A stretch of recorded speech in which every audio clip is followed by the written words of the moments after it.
Good afternoon, students. We are discussing the ninth chapter, Fiscal Economics. In the last class, we have completed public revenue, tax revenue, which is non-tax revenue and tax revenue. Then merits and demerits, everything we discussed. Today we have to discuss about GST, goods and services, and its advantages, public debt, types of public debt, everything we have to discuss today. In this video we have to discuss about the GST and nature of sales tax, VAT and advantages of GST, types of public debt, everything. Okay, so that GST is an indirect tax which has replaced many indirect taxes in India. The Goods and Services Tax Act was passed in the Parliament on 29th March 2017. We know that, isn't it? It was passed in the Parliament on 29th March 2017. This is 1 mark. The Act came into effect on 1st July 2017. So the Act passed on 29th March 2017. But it came on effect on 1st July 2017. Goods and Services Tax in India is a comprehensive multi-stage. So overall tax, and also the destination based tax. It also the destination based tax that is levied on every value addition.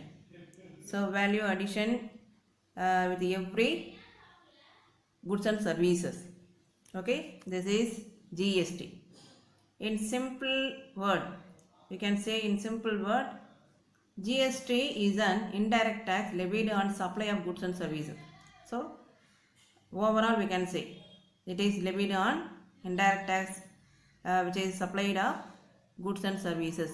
This law has replaced many indirect taxes law that previously existed in India. Whatever previously we are experiencing the laws about the trade and taxes, everything replaced by GST in India. GST is one direct tax for the entire country. So that India fully, the GST only indirect tax. Okay. Under the GST regime, the tax will be levied at the final point of sale. So that what is this? According to the GST regime, the tax will be levied at the final point of scale. So finally, who is going to sold? There only the GST levied. In case of intra-state sales, intra-state means within the states, the central GST and state GST will be charged. So it is divided into central and state GST levied on the goods and services purchased. Or so interstate sales will be charged to integrated GST. So overall, the state and center joined together, which is integrated as a GST, which is called as interstate sales tax. Then the single tax to replace multiple levies right from manufacturer, supplier to the customer. The multiple levied taxes are joined together and clubbed together, which is called as GST. Can you understand? Okay. Next, destination based. We know that which is the destination based, isn't it? Comprehensive, multi-stage, and also the destination based. What is destination? Consider goods manufactured in Tamil Nadu and are sold to the final consumer in Karnataka. Let me assume, okay, the good manufactured in Tamil Nadu and the goods are sold to the final consumer in Karnataka. Since the goods and services tax is levied at the point of consumption, where it will be consumed Karnataka. So that the tax is levied at the point of consumption. In this case, Karnataka, the entire tax revenue will go to the Karnataka and not Tamil Nadu. So that even though manufacturing happened in Tamil Nadu, the entire revenue, entire tax revenue will go to the Karnataka, not to Tamil Nadu. Can you understand?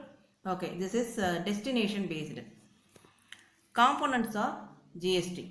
What are the components of GST? This is a 3-mark question, often asking question. Or maybe they will ask in the 2 marks. Components of GST are 3 types. They are CGST, SGST and IGST. So what is CGST? It collected by the central government on an intra-state sale. Within the state, union territories, everything goods and services sold means, which is called a intra-state sale, which is CGST. Okay, central government on intra-state sale. SGST collected by state government, which is collected by state government in intra-state sale. Okay, so intra-state scale within the state union territory. This also, but this is collected by the state government. So IGST, this is collected by the central government for interstate sale. Okay, so for example Maharashtra to Tamil Nadu, like that. This is IGST. So the overall GST is the comprehensive tax and multi-stages tax and also the destination based tax. Understood? Okay, in most cases the tax structure under the new regime will be as follow. They are given on table. Go through the table. This is the new regime about GST. So what they saying here? The transaction, new regime, old regime. So difference between the new regime and old regime. So policy, new regime means new policy and old regime means old policy about taxes. See here the transaction. Sale within the state. Suppose the goods and services sale within the state means, which is CGST and SGST. It's a new regime. In earlier we are paying VAT plus central excise or service tax. So VAT means value added tax, we know that, isn't it? So here what is the meaning? Revenue will be shared equally between the center and state government. Okay, and one more thing, sale to the another state. So suppose I said on example, no, the manufactured goods in Tamil Nadu which is sold in Karnataka. So like that, sale to another state means, which is coming under the IGST. So central state sale tax, excise, service tax, everything coming under this, the earlier taxes. So new tax is IGST. So what does that mean? There will only be one type of tax, which is central tax in case of interstate sale. Interstate means between two states. The center will then share the IGST revenue based on the destination of goods.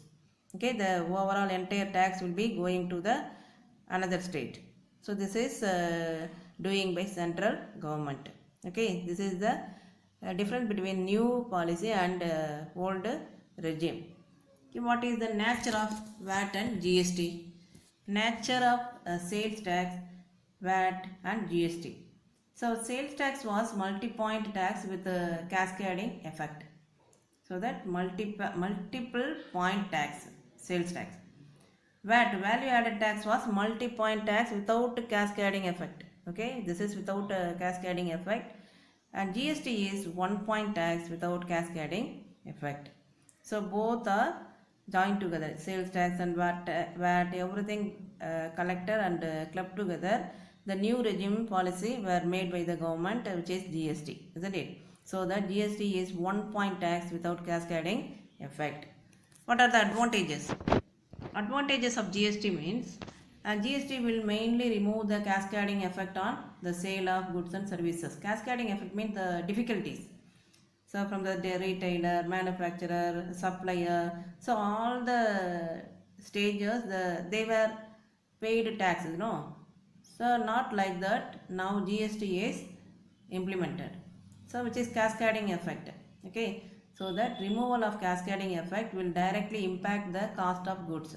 Since tax on tax is eliminated in this regime. So I said, no, just now I said, what is that? The multiple taxes abolished. So tax on tax, like that it will be going on. It will stopped by the GST. So that since tax on tax is eliminated on this regime through the a new regime, the tax on tax eliminated, the cost of goods decreases. Okay, the cost of goods will decreases. Next one is GST is also mainly technologically driven. So technologically means based on the digital.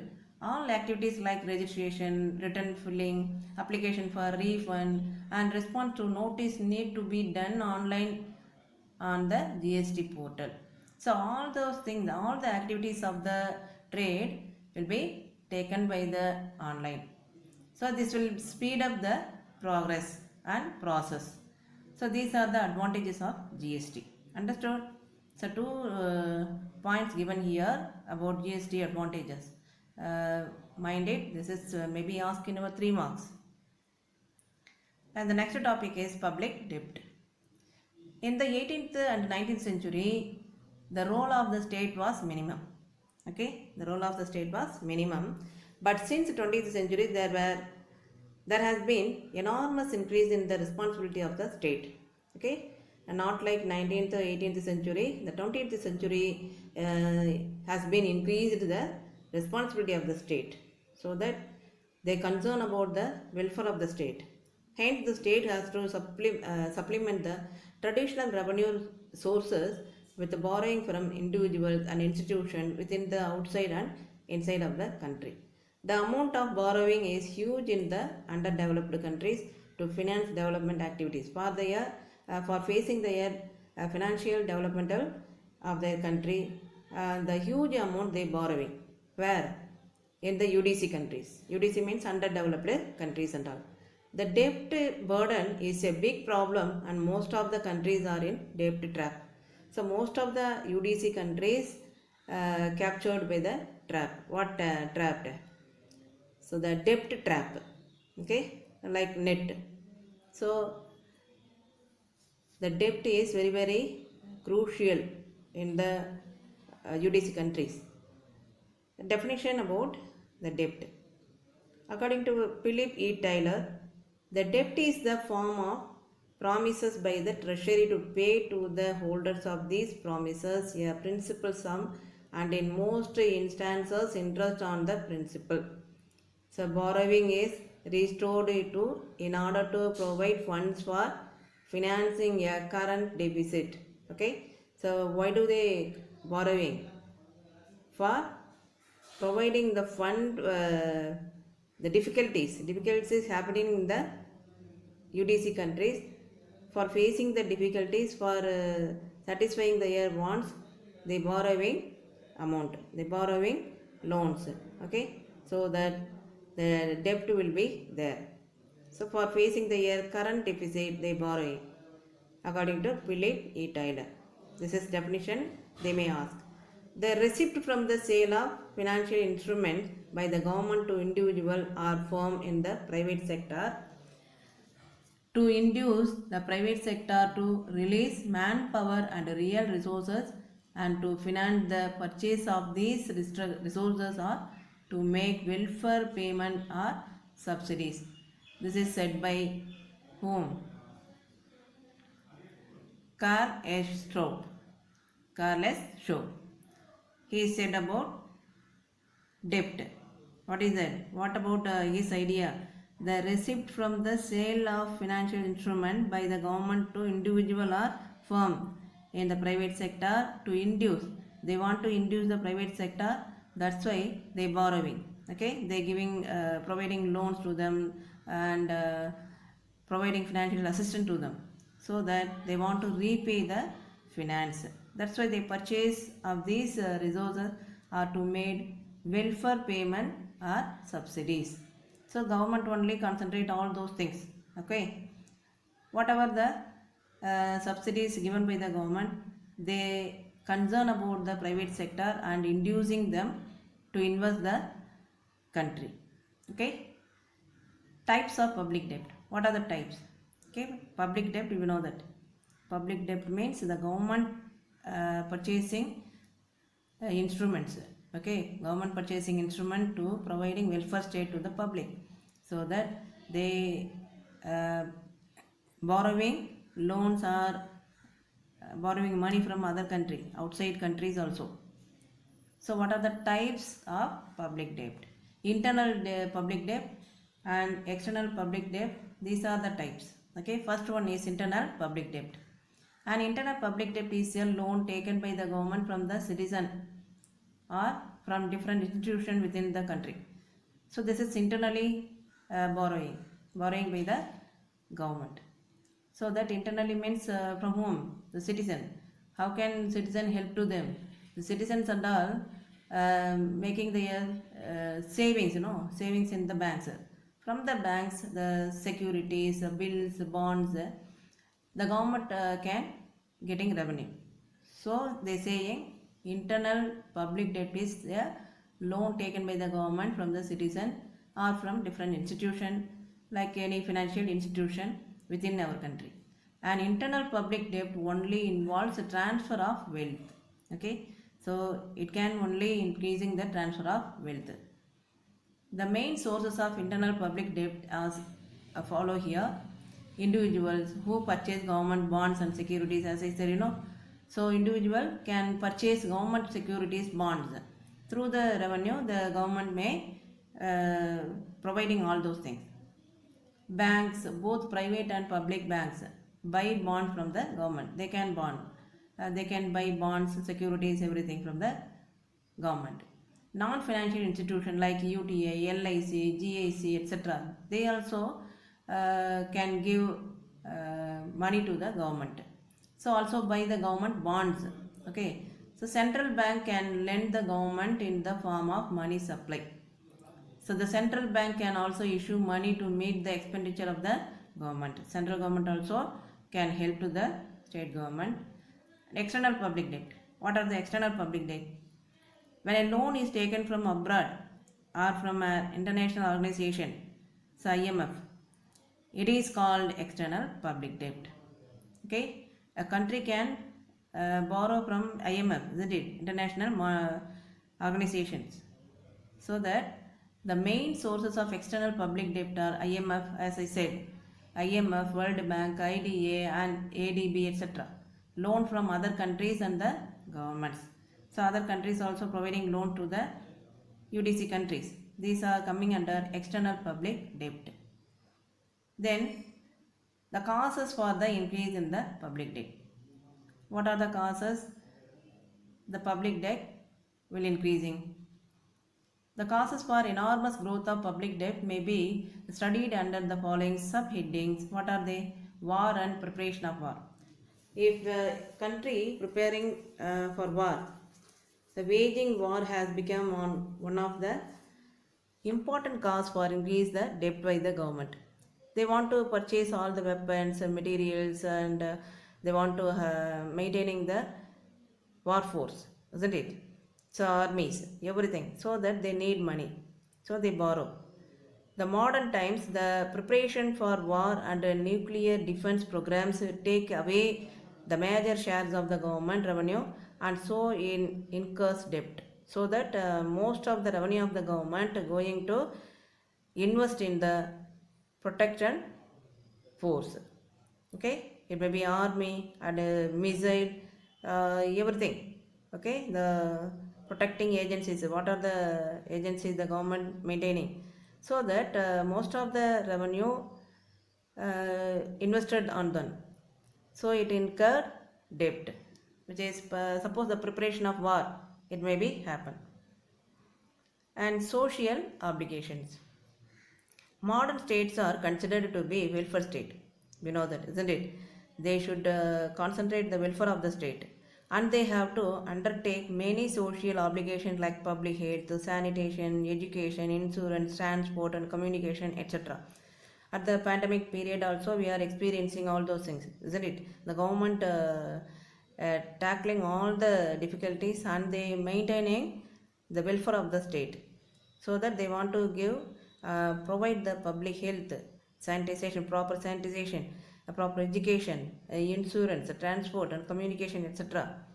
Besides providing the minimum necessaries of life to the citizen of the country. The minimum life, the standard of life also determined by the government.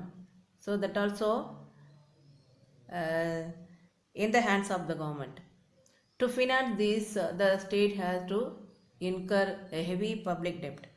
So that the government has that much of responsibility, so that facing the necessaries of the life of the citizen, they have to pay, they have to borrow the money. So borrow from IMF, IDA and ADB. So that heavy public debt will be there, incur there. The third point, third reason, economic development and deficit. The government has to undertake many projects for economic development of the country. Okay, so that modern state we can say it. Construction of railways, power projects, irrigation projects, heavy industries, these are all governed by the government for the economic development. Okay, here the deficit will be there. For that deficit they are borrowing. Okay, the debt will be there. So that it could be thought of only by means of mobilizing resources in the form of public debt. Due to heavy public expenditure, the power project, like that, heavy public expenditure means the government always face deficit budget. Okay, there is a no money, that's why the deficit budget they providing. Such deficit have to financed only through the borrowings, so that they borrow money. So employment. Most of the governments of modern days face the problems of unemployment, and it has become the duty to solve this by making huge public expenditure. They want to invest, isn't it? Huge public investment. Through the huge public investment only, the government can give employment opportunity to the public.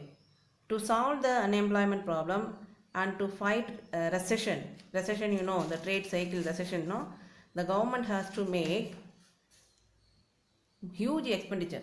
Okay, they want to invest more. For this purpose, the state have to resort to public debt. So these are the reason. Controlling inflation. So for controlling inflation, the government can withdraw excess money from circulation. Okay, money supply, by raising public debt and thus prevent prices from rising. So controlling inflation, the government can withdraw excess money. From whom? From the circulation of the society. So that by raising the public debt, increasing the public debt only, they can prevent prices from the rising. Fighting depression. This is also one of the reason. During the depression phase, the trade phases, I said, depression, recession and boom, recovery, isn't it? During the depression phase, private investment is lacking. So that in that time, the depression time, the private sector cannot show interest in investment. So that the private investment is lacking. The government applies compensatory public spending by borrowing from internal and external sources, and then they have to invest huge level, so that through the huge expenditure of the government they can recover the depression phase. Understood?